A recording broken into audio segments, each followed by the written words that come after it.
Hello, folks out there in YouTube land. Got a big show lined up for you. Yep, he's gone. Now we're going to talk about what happened. This has been in 24 hours. You want to talk about things going wild very quickly? Boy, that escalated quickly. I mean, that really got out of hand fast.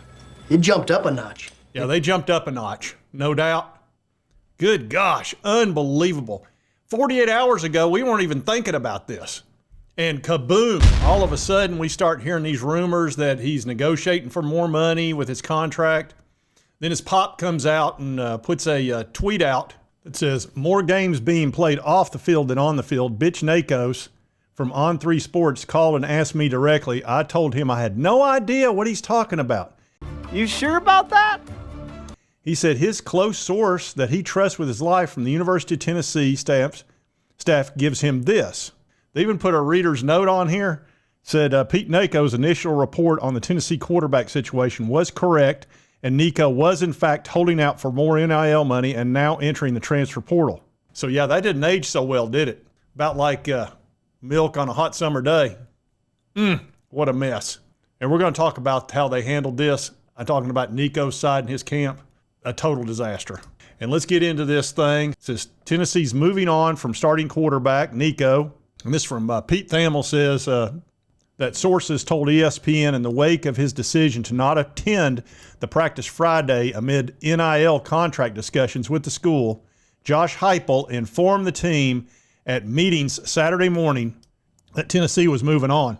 So yeah, I think Josh Heupel had had enough. When he didn't show up Friday, that pretty much did it. Now, I can tell you this much. This has been misplayed something awful. The last thing you'd want to do if you want to talk to other teams and get your name out there is totally take Tennessee out of the loop, because that's your guaranteed $2.4 million. You would at least keep them in the loop to have some competition of, hey, you know, if you don't pay me a whole lot more, I'm going to stay at Tennessee. So you've eliminated one of your biggest teams that you could still go to. So now everybody knows you're a free agent, and they don't have to worry about Tennessee anymore. Congratulations, you played yourself.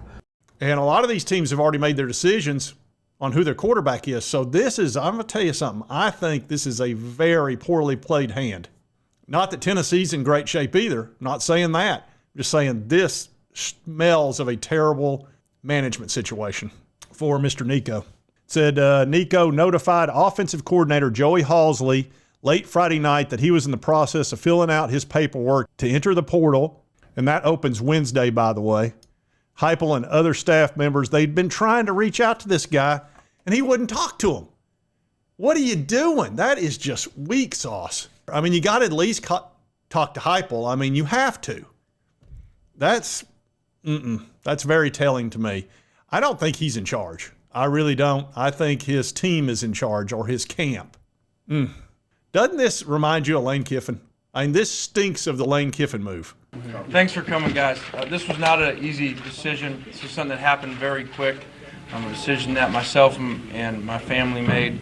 And we've been here 14 months. The support has been unbelievable here. I really believe that this is probably the only place that I would have left here to go, was to go to Southern Cal. And you'll probably end up at USC or UCLA out west. You're going to enjoy the taxes out there. Says the standoff between the two sides stemmed with the contract. He wanted $4 million, and Tennessee would not redo the deal. Said, we're not going to flinch this time either, a source told ESPN. He was making $2.4 million on a contract that was reported to be worth $8 million. And because he'd been paid in high school as well, the total value of the contract was close to $10 million. God, $200,000 a month you walk away from? You were going to play like, what, 12, 13 games, 14, whatever, and then go into the NFL? And you might get a little bit more money now, maybe. And if you go out to California, you're going to pay a 14% state income tax. So if they pay you $3 million, you're really getting about $2.5 million. So you've done yourself no favors at all. And it costs twice as much to live out there. And you got to take care of your whole family, the whole camp. What a cluster F this is. No.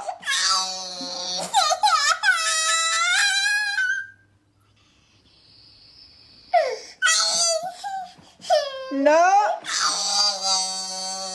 And oh, by the way, yours truly, Sports Talk Jay, got called out big time on YouTube over this. I didn't get to this quickly enough for, I guess, some YouTubers, and oh man, did they have fun with me. Hi, ladies and gentlemen. Get your cameras ready. And all you folks in the comment section, let me know about it. And I'll show you that at the end of this video if you want to check it out. I'll let you see behind the scenes of what it's like to be a YouTuber, kind of the making of the sausage. But like I said, I'll put it at the end. Now realize that he cannot go to an SEC team because it's prohibited once you've done the spring. So he cannot go to any big-time school in the SEC. He's going to have to go to Big Ten, ACC, or the Big 12, which is, I guess, why he's been talking to. The sources have been saying he was talking to Oregon. But my understanding is Dan Lanning said, no, we're fine at quarterback. We're all stocked up here. So I think this is a situation to where Nico's camp just overplayed their hand. Oh, we could go out. No. Everybody's pretty well set at quarterback, dude. This is a gigantic mistake on his part. Now, for Tennessee's part, says sources said officials from Tennessee's collective have already begun reaching out to third parties tied to potential replacements for 2025. Says collective officials began to make calls Friday to see what the potential market could look like. Only one quarterback got more money from his school Friday after Tennessee's collective called third-party officials. So there was only one player making more money than him. One. Think that through. So you've walked away from a situation where you were the second highest paid quarterback in the country. I guess Carson Beck's making more. And you didn't have the numbers to come anywhere close to being the second highest paid quarterback. And you were getting treated like gold. Not unlike Lane Kiffin. And Lane Kiffin has regretted that decision ever since. And that's just a fact. Talks about Jake Merklinger and, of course, George McIntyre. Neither of these two guys have a whole lot of experience. And then you've got five-star Faison Brandon. He's not coming until next year. It says the market for Iamaleava will be a fascinating one, especially if he's seeking the same amount of money in the mid-twos. He said while there's available money in the system next few months, it's difficult for a program to bring a quarterback transfer in with a high NIL price. Said it's not only potentially disruptive to the current quarterback room, but it also could disrupt the locker room. Of course it would. And all these schools have already got their quarterback salary structured for the 2025. So if he winds up at UCLA, I know he made a terrible mistake because they don't have a good offensive line out there. There's been talk of Ohio State, but they've got Julian Sayin, who's a five-star and a second-year five-star. I mean, he'd probably walk out of there if that happened. It didn't like a situation where they brought in Judkins at Ohio State. You can have two running backs. It's really hard to have two quarterbacks. And I don't think they'd want to disrupt that quarterback room they've got up there coming off a national title. So it looks like it's probably either USC, UCLA, or maybe Colorado. But I think Colorado's pretty set at quarterback too. That might be a possibility. I could see Dion doing something like that. They might have enough. I don't know if they've got $4 million for him, though. That's an awful lot of money. He might be able to get the same amount of money at Colorado. But they're not in bad shape at quarterback there either. So I don't think there's much question. This was a totally mismanaged situation, primarily on Nico's side. I'm not saying Tennessee's in great shape by any stretch. They don't have a quarterback with any experience to speak of. They've got a sophomore and a freshman. That's not good. Two scholarship guys, that's no. We'll have to bring in a guy for sure. That's my opinion. And I wouldn't be a bit surprised if somebody enters the transfer portal from one of these other three conferences with the no contact tag on it. We'll have already cut a deal with Tennessee at some point once they enter, which would make a lot of sense. I see them bringing in a third guy. You've got to have three scholarship quarterbacks. And as far as me getting called out by YouTubers, oh yeah, it happened big time. Don't think the Carolina jackpot is not here also laughing on the inside at one Sports Talk Jay and taking a little bit of a victory lap. Remember when he uploaded this?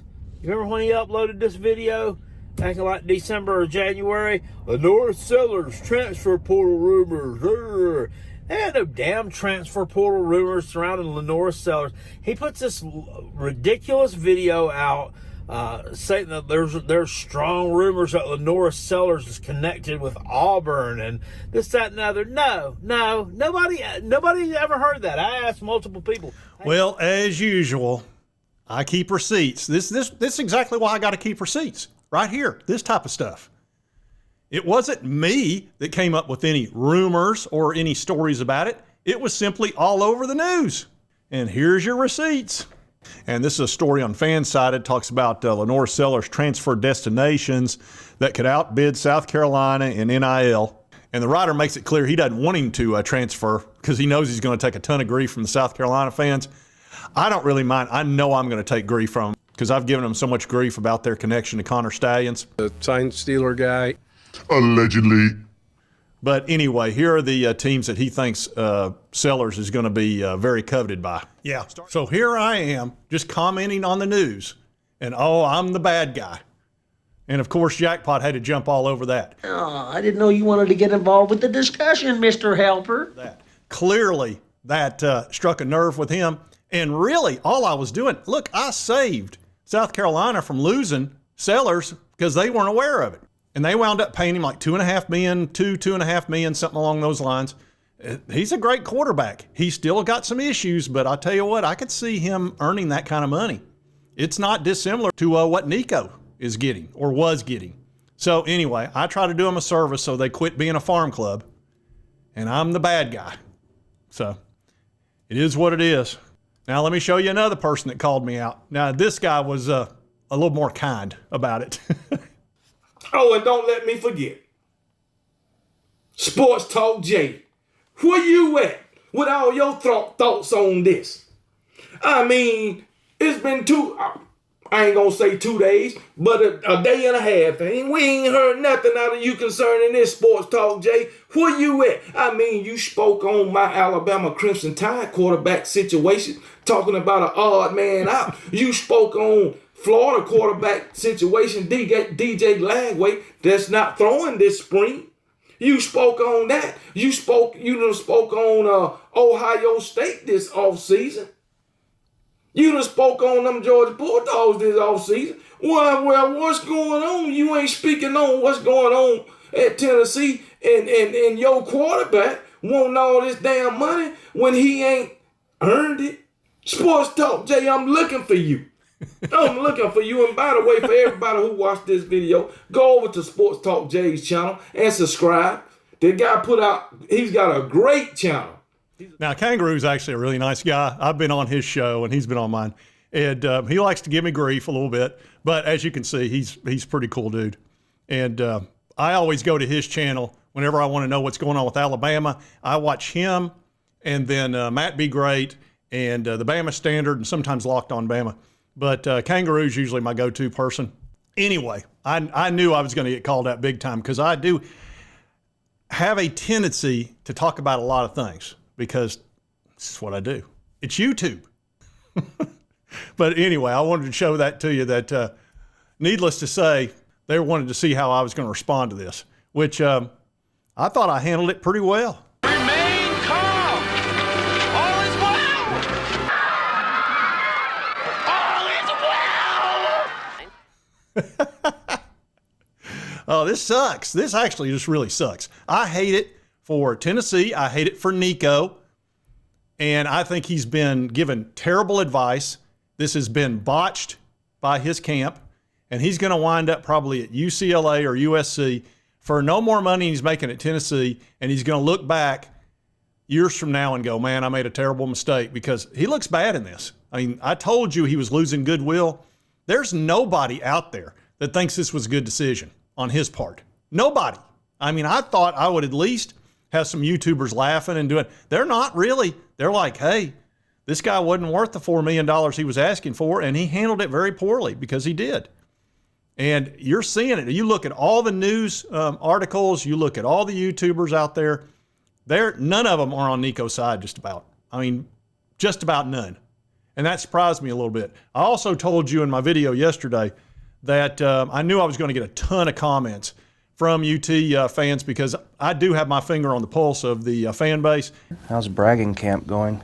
And I knew they were sick of this shit. They were sick of it, and they weren't going to put up with it anymore. And I'll show you this. Yeah, right here, the video I did yesterday has gotten 1,068 comments. And I knew it was going to be brutal. And if you look down through there, nobody's happy with what Nico did. They were all like, see you later. Right there's the door. 75% of them was, there's the door. 20% of them said, well, I hope it gets worked out, but I'm not happy with him.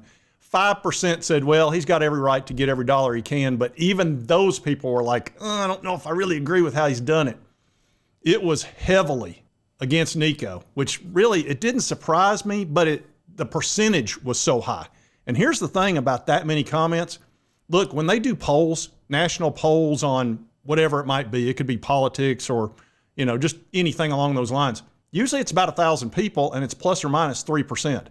I can tell you that the Tennessee fan base is wholeheartedly dismayed and angry and pissed off about the way Nico handled this. And I would say it's over 90%. And I can say that with statistical accuracy. Anyway, I don't know what else to say about this other than he's gone. And we need to be looking for another fella to help facilitate next year, because we need an experienced quarterback, like a fifth-year guy, something along those lines, because I don't want to go into it with a totally inexperienced quarterback, even though Mark Linger might be good. I don't know. Let him fight it out.